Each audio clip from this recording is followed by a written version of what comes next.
Hi everyone! I'm Pauline Claire, and for this video, come grab your popcorn and join me as I show you a week in my life as a nursing student and an ordinary person. So without further ado, let's get into it.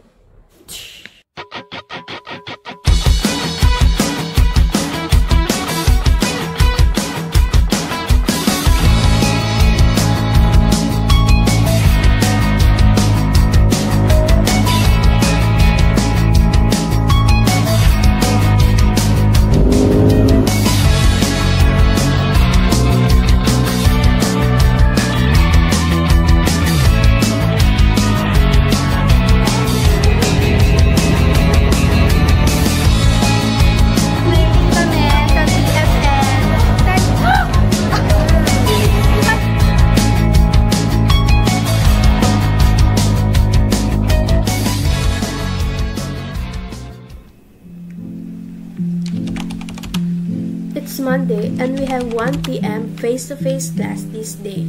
Yes, you heard it right. 1 p.m. class. As a student who live far from school, I have to prepare earlier than others. Now, I'm preparing my morning milk here. Not a coffee because I'm not a fan of it.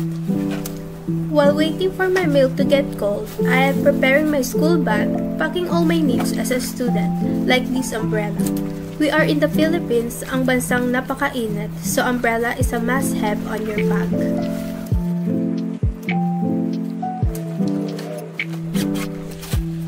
Meron din akong kapote para sa sapatos from my dad, dahil hindi natin alam ang bukso ng klima, and we have to prepare in advance in case umulan, ang worst bumaha. I also bring rosary with me wherever I go. I have two different wallets na ginagamit. One is a coin purse and other one is for bills and cards. Maglalagay tayo ng pera para gastusin mamaya. At ayan na nga, pinakita ang hindi magiging sa kanya. At syempre, ang boring naman ng bag pag walang poging nakabantay. So ilagay natin yung quality piece na to.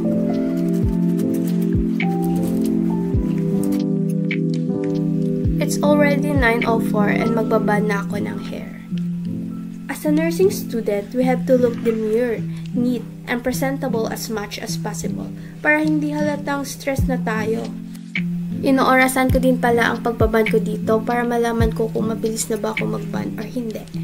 Also, I have this trick. I think everyone already know this, but I want to show it to you just in case you don't know. At kung gusto mo lalong maging mukhang itlog, maglagay ka nitong slick stick.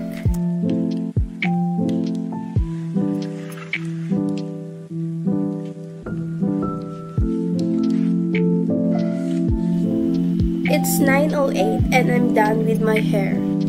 After more than an hour, I have to do my school makeup. I am using this moisturizer as a base. And of course, don't forget to apply your lotion and sunscreen. When applying sunscreen, don't forget to also put sunscreen on your neck.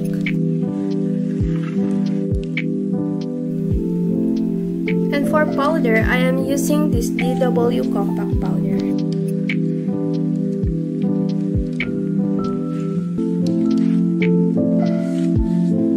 Of course, a lipstick para hindi tayo mukhang pasyente, baka mamaya mas mukha pa tayong pasyente kaysa sa mismong pasyente.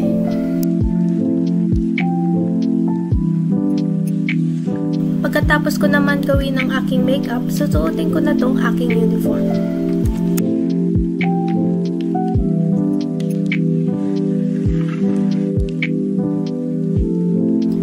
Maaga pa lang pala nung oras na to, pero para sa akin, gugustuhin kong mauna sa klase kaysa naman malate.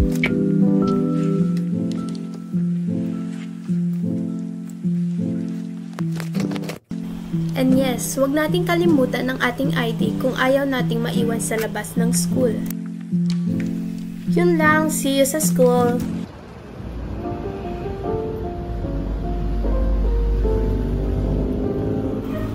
Pagdating ko pala sa school, dumiretso ako dito sa bilihan ng medical supply para bumili ng kakailanganin sa lab bukas.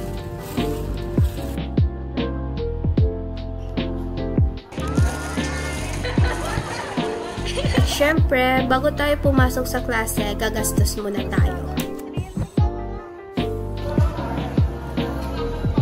Kamote.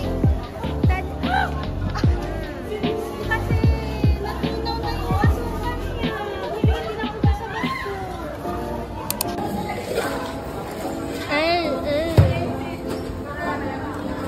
Hi guys, nagre-review kami kasi meron kaming quiz mamaya, week 13 to 15.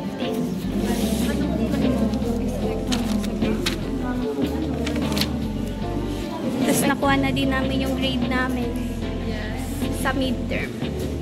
Isa na lang, sem break na. Oh my god, excited na ako. Guys, don't forget to like. Don't forget to like.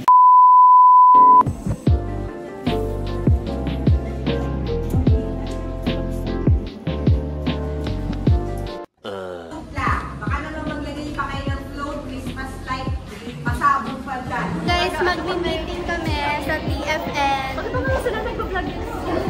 Vloggers na kami life as nursing student. Go! Ito, bumili ako. For tomorrow, mag-laboratory ka. Yes, first laboratory namin. Yes. So, vlogger namin. Sana all. Sir, sa lahat ng vlog niya, hello, watch my vlog po. Don't forget, Vlogger, yes, subscribe. ganyan. After 5 years. Pero yung size mo pa ng yun pala, yung print ang pa-landscape. Kung pa-landscape yan. Kung patayo, di patayo yun. Pero landscape yan. Eh di landscape, pero same size. Saan pag nakabila? Ayun, Kita nyo ba yan yung bus dyan? Yan yung service namin mamaya. After our meeting, umuwi na rin ako. I already washed up here. And yes, kita nyo naman, inulit ko lang yung pajamas ko. Hindi naman yan nadumihan kasi natulog lang ako kagabi. And as a girl na maraming pimples, we need to have a skincare routine. Also, be consistent. Sinasabi ko to pero hindi ko na-apply sa sarili ko. Pero syempre, babaguhin natin yan because my goal before this year is over is to at least remove some of my pimples and acne. Eh di naman ganun kadali magtanggal ng blemishes, kaya kahit mabawasan man lang, okay na yun. For my active pimples and scars, I am using Dr. Reyes Drying Lotion. Super effective niya sa akin. Nadodry niya agad yung pimples ko and nalalighten yung scars. But this may not be effective for you because we may have different skin type. After that, here I am watching Gosei episode, a 17 variety show, before going to sleep because I feel like I deserve to watch an episode. For me, watching variety shows and K-drama is one of my stress reliever as a student. Tomorrow. Today is our lab day and I'm so excited. Nakapila kami ngayon dito para gumamit ng elevator. Pagsakay mo pala sa elevator, ito ang bubungad sa'yo, ang napakagandang tanawin ng Antipolo. Kaso nga lang, ang dumi ng glass. Pagdating naman namin dito sa aming classroom, kami nagkwentuhan lamang, habang hinihintay naman namin ang aming guro. Pagkalipas ng ilang minuto, kami pinatawag na dito sa laboratory.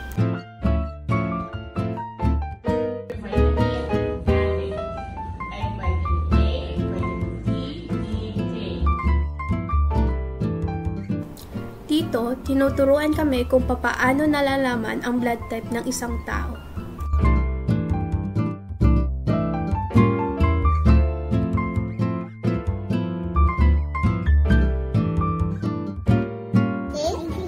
So there is a form of particle coagulation or clotting in antisera A, but there is no coagulation in antisera B.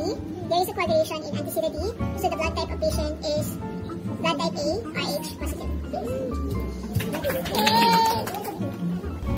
Pagkatapos naman mapakita kung papaano nalalaman ang blood type ng isang tao, oras na para sa aming return demo. And for this blood, its blood type is A Rh positive. Ngayong araw naman, mag-online class tayo with friends. Nag-order na rin pala kami dito ng aming hapunan. Iba't ibang brand pa nga eh. Not sponsored po! It is funny to say, but kala namin hindi na kami makakapag-bonding or magkikita when we're college kasi busy na, lalo na't iba't ibang school ang aming pinapasukan. But here we are, attending online class at the same time, while doing mukbang. Ay, hindi pala, parang mukbang na may onting online class. Many people said that trial won't work, that there always be a one person that may feel left out. But we are a living proof that it does work. Hindi lang ako yung may online class dito, kanya-kanyang online class to. Pero na lang sa isa dyan na walang pasok kada Miyerkules. Tapos na nga pala ang online class ko dito kaya ang ate mo girl, daldal na ng daldal.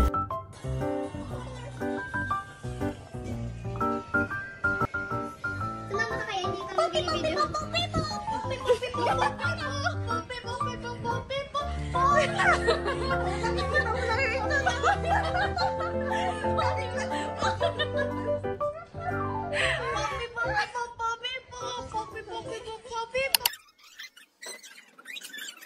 After our online class, we are now setting our place up to have our movie marathon.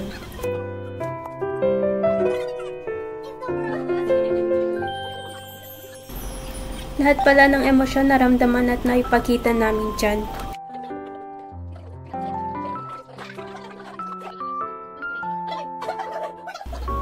Dalawang movie nga pala na natapos namin panoorin.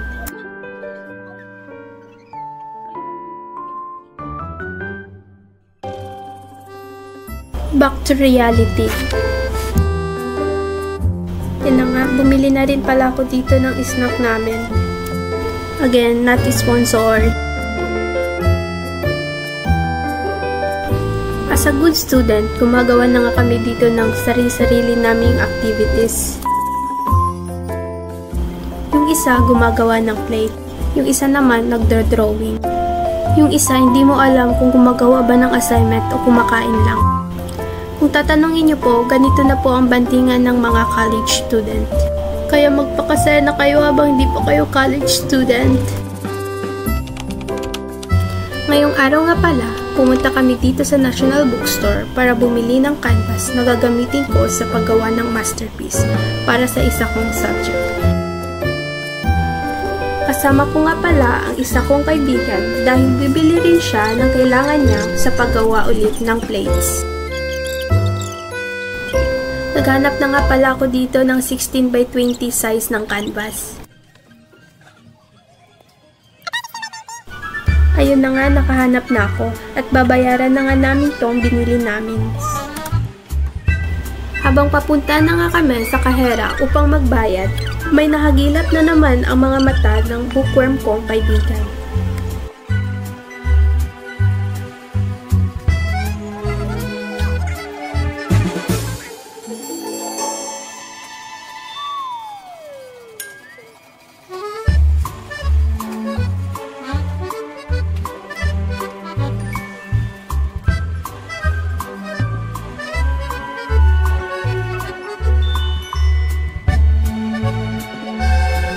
Habang hinihintay ko ngang ma-punch ang binili ko, may nakita akong nakakapanghina ng bulsa.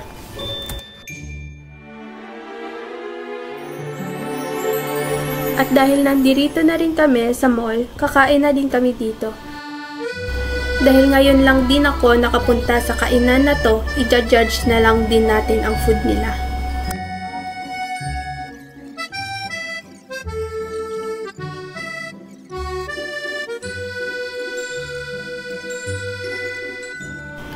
Overall, masarap naman siya.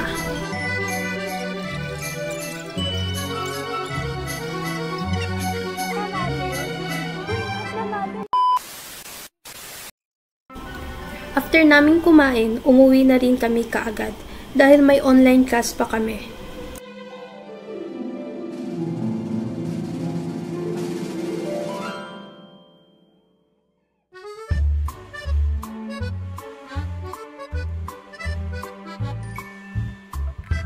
Gumagawa na rin pala ako dito ng assignment. Pagkatapos Pagkatapos ko nga gumawa ng assignment, tinawagan ko na ang aking nanay. Having to call your family after a long day is a comfort. Telling them what happened to your day, ranting about piles of activity you have to finish, and them comforting you, giving you advice, and telling you that you can do it will be forever a top-tier comfort for me. Tomorrow. Kakauwi ko nga lang din pala dito galing sa school. Ay, mag-unbox ako ngayon. Sa totoo is, mag-unbox dapat ako pag dumating na lahat ng order ko. Pero hindi ko matiis. Kasi gusto ko na i-unbox para magamit na. Ito, pinanalunan ko to sa Rockford. Shipping fee na lang yung anak ko. Pabayaran ko. Bubuksan ko na. Ito yung hindi magiging clear na itong buhay ko kapag walang parcel na dumadating. Na-unbox ko na ngayon iba. Ito lang yung main na gusto kong i-unbox na i-video. So, wala lang. Binder. June binder. Napanalunan ko lang pa. June. Mismo na talaga ako. Eh, ang pogi talaga. Meron siyang po freebie. Freebie.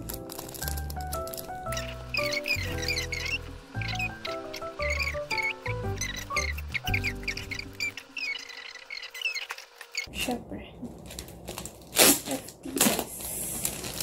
Gusto ko yung concept nilang FTS eh. Hindi ko talaga ina-expect na may CD akong marireceive dito. Wala nang iba. No. Siya ako pa hindi lang talaga ng June. Nandito yung CD.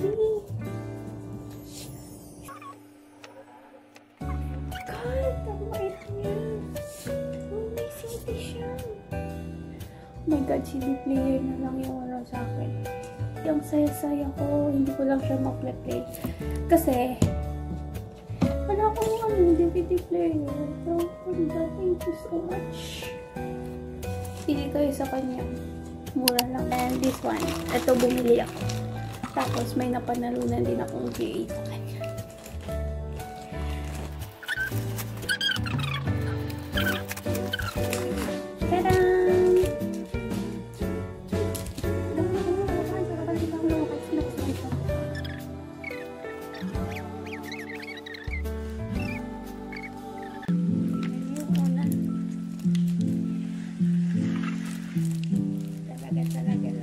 Yung napanalunan ko, si Joshua,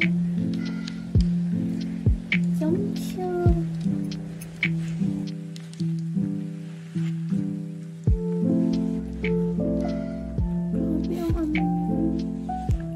Nang dumating na nga ang aking kaibigan, inaya ko ito sa pakulo ko.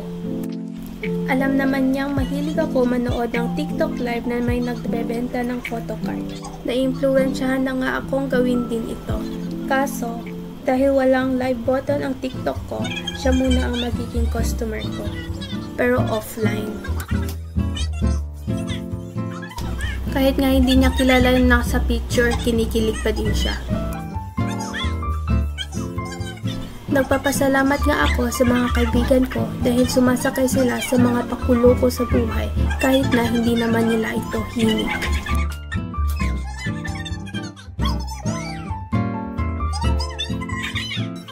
Nag-iisip talaga siya ng maigi kung sino yung kukunin niya kahit hindi niya naman kilala.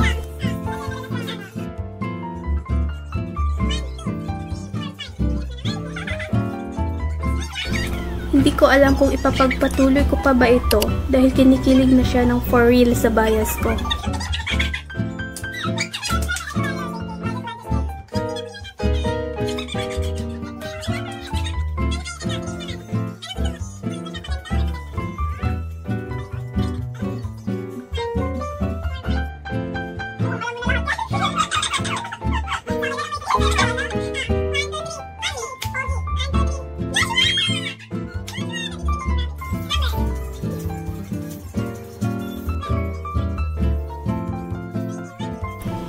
na lang talaga hindi to totoo. Nakuha niya ba naman yung bago kong biling photocard?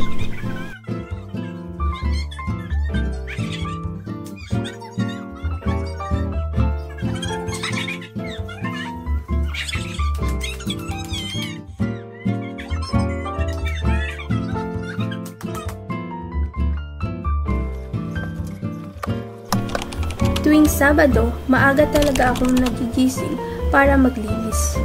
Dahil sa wala akong pasok sa araw na to. Naligo na rin pala ako bago mag-umpisa maglinis.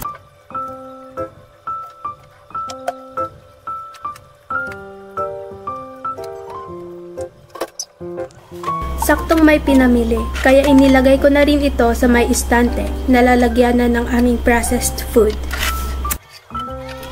Hinugasan ko na rin pala yung kinainan namin kagabi.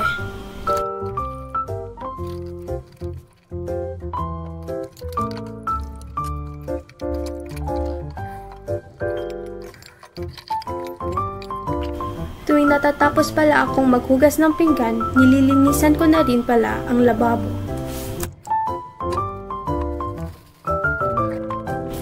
Inilagay ko na rin pala ang aming bigas sa lalagyanan. Pagkatapos, isinunod ko nang linisin ang aking cabinet.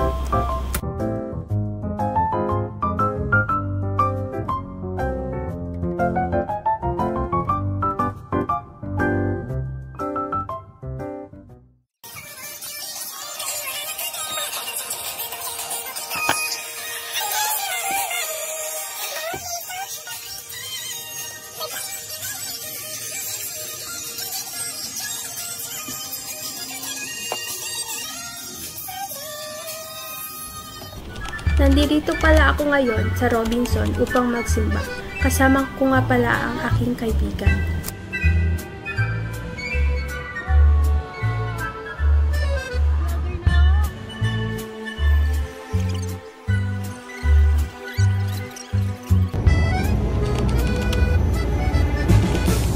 Pagkatapos nga namin magsimba, naghanap kami ng makakain. Hanap kami ng shawarma kasi nag-crave kami.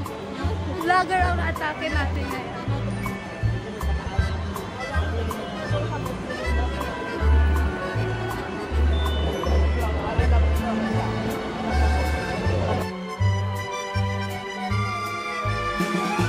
Ay, Jollibee na lang ba? Sige. Wala na.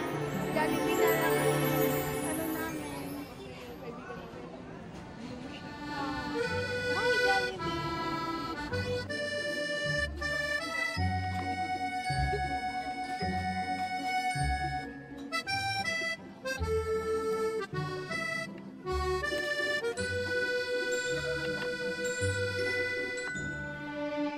Dahil sa wala kaming nahanap na shawarma, nag-Jollibee na lang kami. And as usual, spag with fried chicken pa din ang order natin. Sarap na sarap akong kumain habang yung isa na stress na sa paggawa ng part niya sa groupings.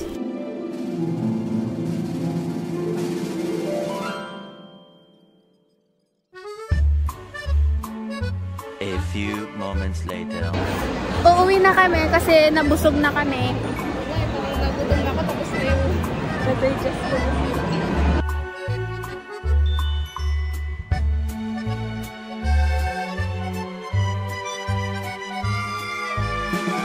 Bago nga kami umuwi, dumaan muna kami dito sa bentahan ng K-pop merch. Kahit na wala naman kaming bibilhin.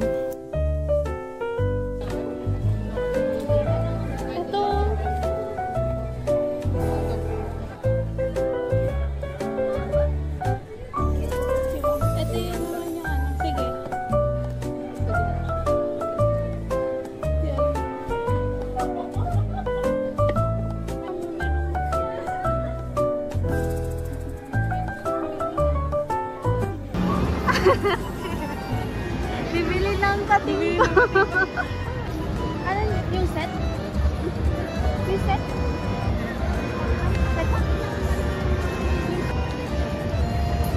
Ganyan, nakikita ba ka? Kung Kung mapapansin niyo, hindi namin kasama ang isa naming kaibigan dahil nagkaroon ito ng sakit.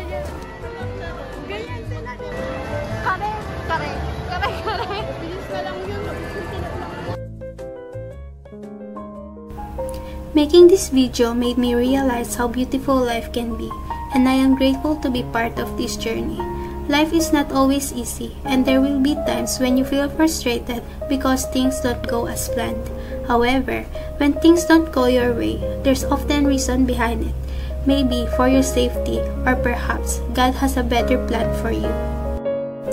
Being a first-year college student with certain limitations can be truly challenging. However, having a passion for what you want to do helps push you forward despite those difficulties. As someone who isn't used to city life and is far from its hometown and family, I find it especially hard. Fortunately, social media allows me to connect with them virtually, which help ease the distance. College isn't just about studying all the time. My parents often tell me na enjoy mo lang yung college mo. Huwag ka magpaka-stress lagi. Magpahinga ka din. But how can I enjoy college when everything feels so stressful?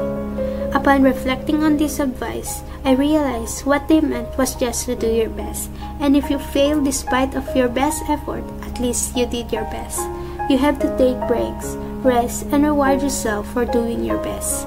Don't compare yourself to others because everyone has their own pace. Find a hobby that can help you cope up with your difficult times, whether it's connecting with family, pursuing passion like being a fan of something, spending time with friends, painting, or reading a book, and many more. Life is difficult, and when you accept that fact, it will help you to at least lessen its difficulty level. Life is too short to be wasted over something you can control, so live your life. Work hard, and you will find a great result. Don't forget to like, share, and subscribe!